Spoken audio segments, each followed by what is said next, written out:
Nah, attitude yang baik itu bisa dimulai dari hal yang kecil. Contohnya kayak menyapa rekan kerja dengan senyuman, siap membantu, dan datang tepat waktu.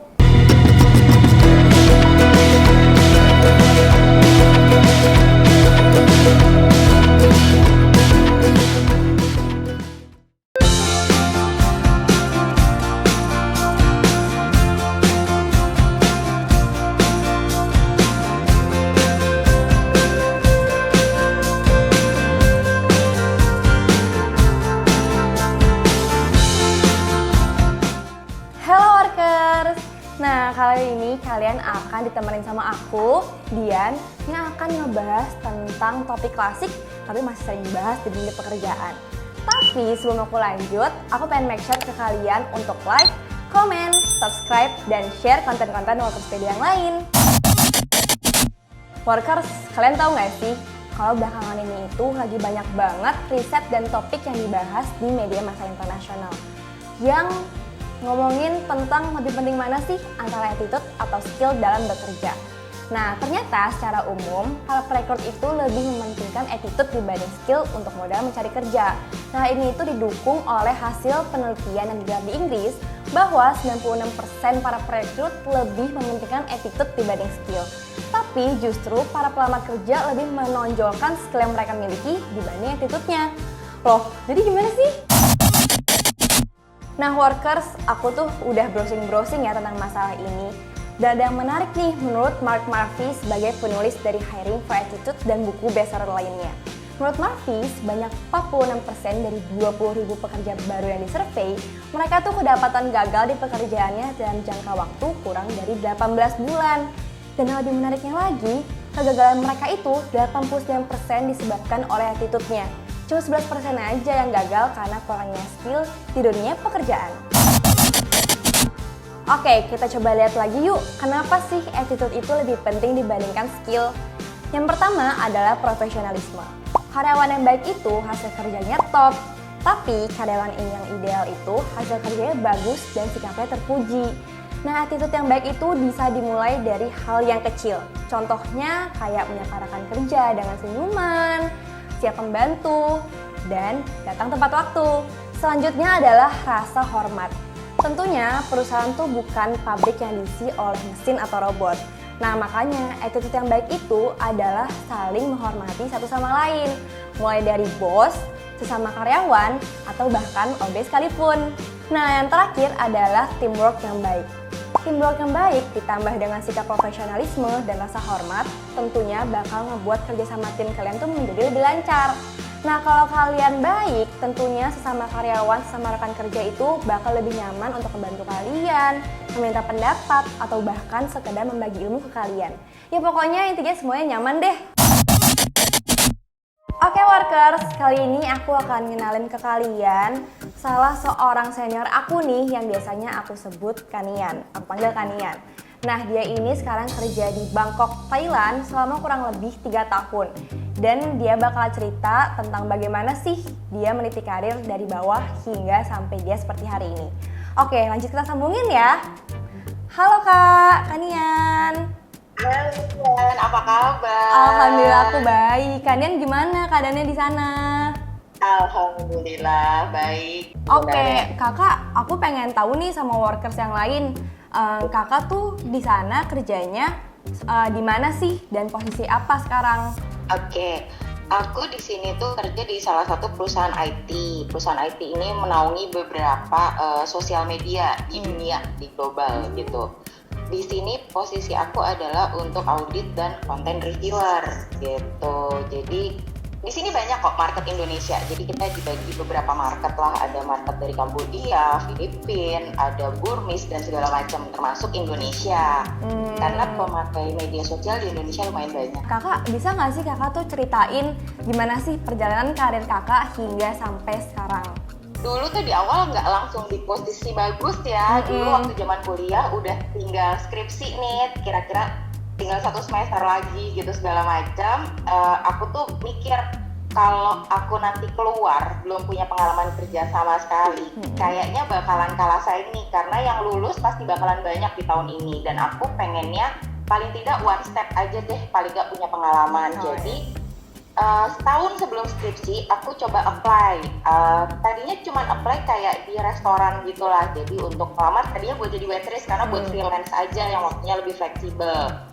Udah lamar, ada satu cafe, satu restoran dining gitu di daerah Kemang. Di situ kerja sekitar 6 bulanan deh kalau nggak salah. Tapi kan di situ kerjanya sampai malam kan. Akhirnya sempat mikir, aduh kayaknya nggak bisa nih kayak gini karena capek juga, besok paginya harus ke kampus lah segala macam bla bla bla gitu. Akhirnya cobalah ada di satu perusahaan outsourcing terbesar di Indonesia.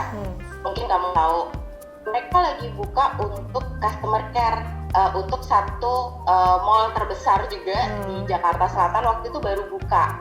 Mereka butuh nih untuk customer care, betul. Jadi buat mereka selama sudah hanya masa untuk skripsi aja, buat mereka boleh. Karena mereka juga lumayan fleksibel karena ada shiftnya pagi dan siang gitu. Jadi kita tinggal ngatur shiftnya.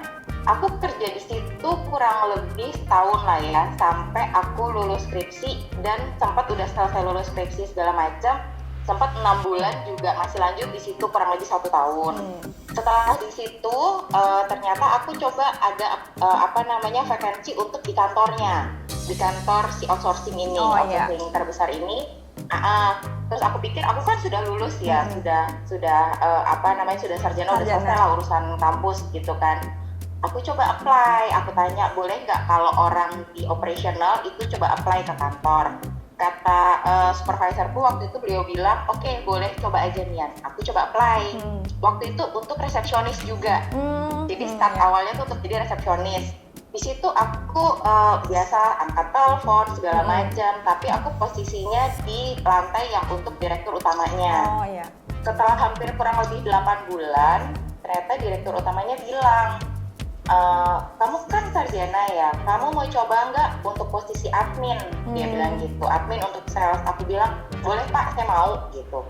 Cobalah interview bla bla segala macam, lalala. Ternyata kata dia oke, kamu pindah deh, saya promosiin untuk administratif gitu. Udah selesai kayak gitu, ada lowongan lagi di tempat yang sama untuk jadi sekretaris. Ternyata coba lagi segala macam tes, ternyata oke, lolos. Akhirnya untuk yang terakhir, posisi terakhir di outsourcing itu aku jadi sekretaris sampai ke sekretaris direktur gitu. Itu kurang lebih 3 tahunan lah gitu.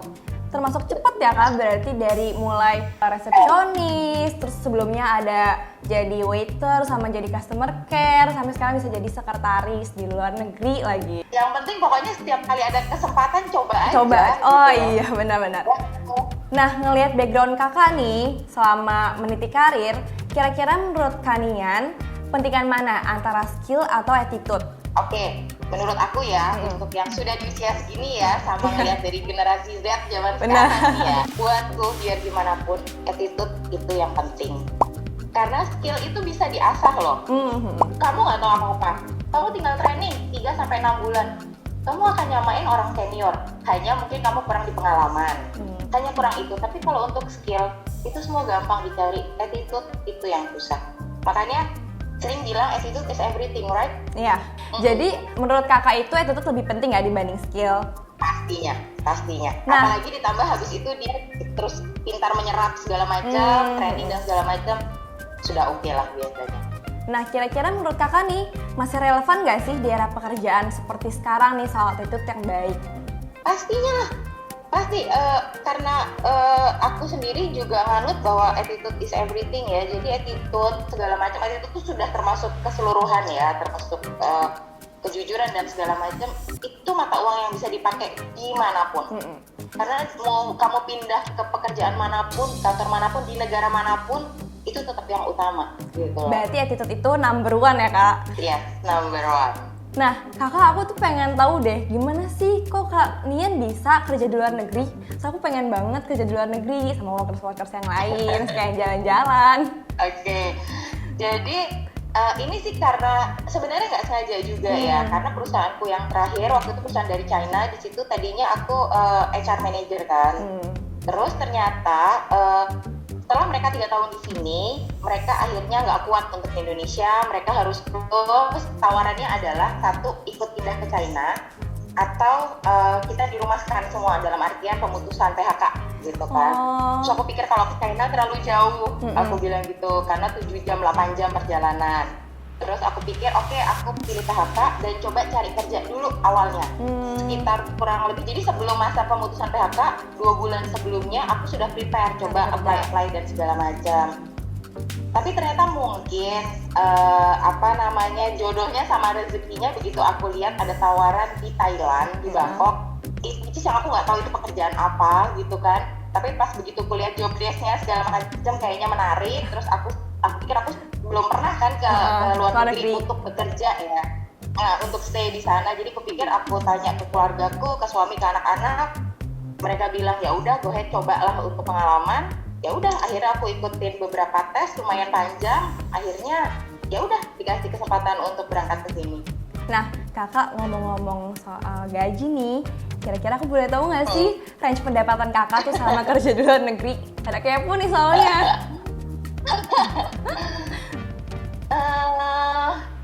Kalau masalah gaji sebenarnya itu relatif ya. Tapi yang pasti untuk di sini biaya hidup itu lumayan besar. Maksudnya buat gambaran aja deh. Lokasi apartemenku itu sekitar 10 station dari kantor. 10 station. Ini sudah apartemen yang lumayan lah gitu. Ada kolam renang dan segala macam. Untuk yang posisi agak jauh dari kantor aja, yang berarti sudah mendekati agak ke pinggir bukan di kota gitu, sebulan itu apartemenku sekitar 5 juta. 5 juta? Sebulan hanya 1 bedroom, jadi ada ruang tamu, kitchen, sama tempat tidur gitu kan. Jadi kalau ditanya berapa range gajinya, at least kita harus ngitung dulu biaya hidup di sini. Biaya hidup di sini mungkin kalau untuk aku yang nggak kayak anak muda, teman-temanku masih banyak yang masih muda nih, di bawah 30 ada beberapa departemen, mereka yang masih senang traveling dan segala macam. Kalau untuk hidup normal, hidup secukupnya aja, seperlunya aja, mungkin sebulan untuk biaya hidup kita di sini, makan, transport dan segala macam, mungkin kurang lebih 11 jutaan untuk biaya hidup. Hanya biaya hidup ya. Apartemen, listrik, wifi, transport, makan gitu, itu kurang lebih segitu. Itu nggak yang lala-lala pergi-pergi jalan-jalan traveling ya, paling travelingnya 2 bulan sekali atau 3 bulan sekali, itu kurang lebih segitu. Jadi ya bisa dikira-kira range-nya. Wah, berarti lumayan juga ya kak pendapatannya.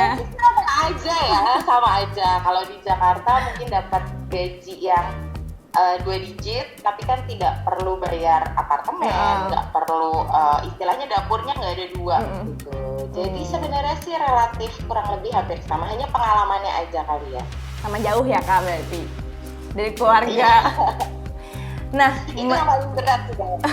Nah oke, Kak Nian, aku pengen dong minta pesan dan kesan dari kakak untuk aku dan teman-teman workers juga yang di rumah untuk yang pada mau cari kerjaan. Oke, mau cari kerjaan secara general ya, apapun itu. Pertama, jangan pernah melewatkan kesempatan yang ada. No matter kamu misalnya merasa udah S2, kamu maunya enggak dong, sudah S2 maunya di kantor posisinya ABCD. Zaman sekarang yang S2 dan S3 itu numpuk, yang punya pengalaman numpuk. Jadi apapun pekerjaan yang ada di depan mata, mau itu hanya call center, mau itu hanya resepsionis, even hanya OB, kalau emang saat itu kamu butuh dan itu kesempatan yang ada, kamu ambil. Karena kita nggak tahu nanti di depan kesempatan apa yang akhirnya dilihat sama atasan kamu, kita ketemu orang, ada orang lain yang ngelihat, siapa tahu ngebuka peluang kamu untuk yang lain kan? Bener. Oke, thank you ya Kak Nian atas sharing-sharingnya tentang kakak selama kerja di luar negeri dan atas pesan-pesan yang kakak udah sampein. Oke, makasih Kak Nian. Ya. Sampai ketemu ya Kak. Baik-baik di sana, dadah. Care ya. Iya. Bye. Oke, seperti yang tadi udah kalian sharing, pokoknya jangan pernah ngelewatin peluang yang ada di depan mata. Pokoknya ambil aja apapun peluang yang datang ke kalian. Oke workers, kayaknya obrolan kita panjang juga ya kali ini. Tapi aku tuh pengen ngingetin ke kalian, jangan cuma menajamkan skill aja, tapi kalian tuh juga harus menjaga attitude atau sikap dimanapun kalian berada, termasuk di media sosial. Karena sebenarnya attitude itu tuh penting, gak cuma di dunia pekerjaan, tapi dimanapun workers berada. Oke, jangan lupa like, komen, dan subscribe, serta share konten ini jika berguna buat kalian. Workerspedia, channelnya para pekerja. Dadah!